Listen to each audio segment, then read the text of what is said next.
À l'ouest du pays, dans le cadre de l'opération NIA, 2 incidents liés à des engins explosifs improvisés se sont produits ce vendredi 18 avril 2025 dans les environs de Niaktiri, alors qu'une patrouille des forces de sécurité menait une mission de reconnaissance dans la zone. Le premier engin, détecté à temps, a pu être neutralisé sans provoquer de dégâts.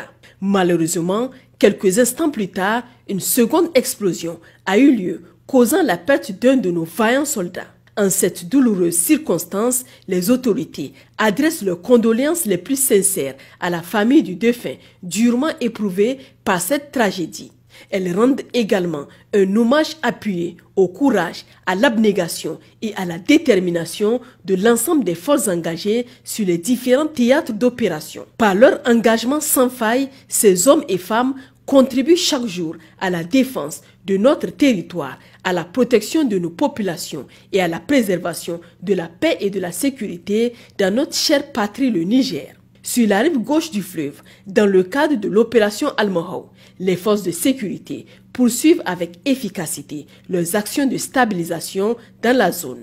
Au cours des dernières 72 heures, les patrouilles de sécurisation menées dans l'ensemble du secteur d'opération ont permis l'interpellation de 6 individus formellement identifiés comme membres de groupes criminels. 3 d'entre eux ont été arrêtés au marché hebdomadaire de Tanchilé, tandis que les 3 autres ont été capturés dans le secteur de Kouka-Ouamia à proximité de Filengue. Parallèlement, un autre détachement des forces engagées dans la zone de Sanam a procédé à l'interception d'un camion suspect en partance pour Tawa. Ce véhicule transportait un important lot de matériel logistique, notamment 36 tricycles et de nombreux accessoires pour motocyclettes, incluant des pièces de rechange. Compte tenu de la nature sensible de cette cargaison, susceptible d'être détournée au profit de groupes criminels ou terroristes, le camion ainsi que l'ensemble du matériel saisi ont été remis aux autorités compétentes afin de vérifier la destination finale et d'approfondir les investigations. Dans la région de Dosso, dans le cadre de l'opération Damissa, les forces de sécurité ont enregistré d'importants résultats dans la lutte contre l'insécurité. Dans la matinée du jeudi 17 avril 2025, un détachement engagé dans une mission de contrôle de zone aux abords de Garingungu a procédé à l'arrestation de 2 dangereux bandits armés. Ces individus, activement recherchés par les forces de l'ordre, sont impliqués dans plusieurs attaques violentes contre les populations locales, allant jusqu'à commettre des meurtres lorsque leurs victimes refusaient de céder à leurs exigences. Ils ont été remis aux services compétents où des procédures judiciaires rigoureuses ont été engagées à leur encontre. Dans le même temps, sur la base de renseignements jugés fiables, une patrouille mixte du département de Falmey a interpellé un individu aux environs de Bumba. Ce dernier est identifié comme un ravitailleur de groupes armés criminels opérant dans la zone du parc W.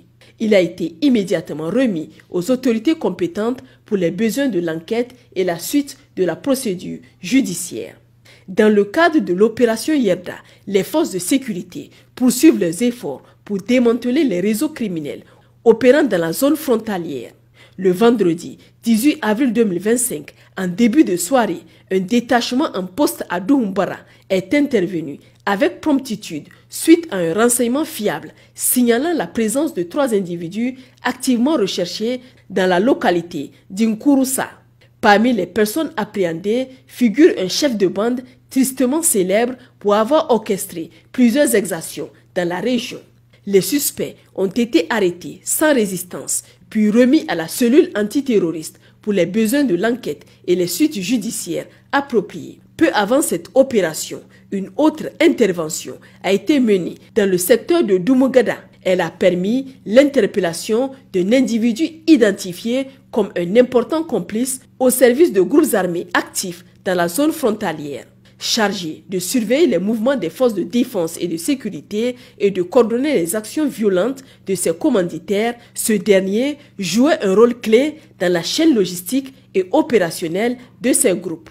L'analyse de son téléphone portable saisi lors de son arrestation a permis de corroborer les soupçons à son encontre, confirmant sa pleine implication dans des activités hostiles à la sécurité nationale.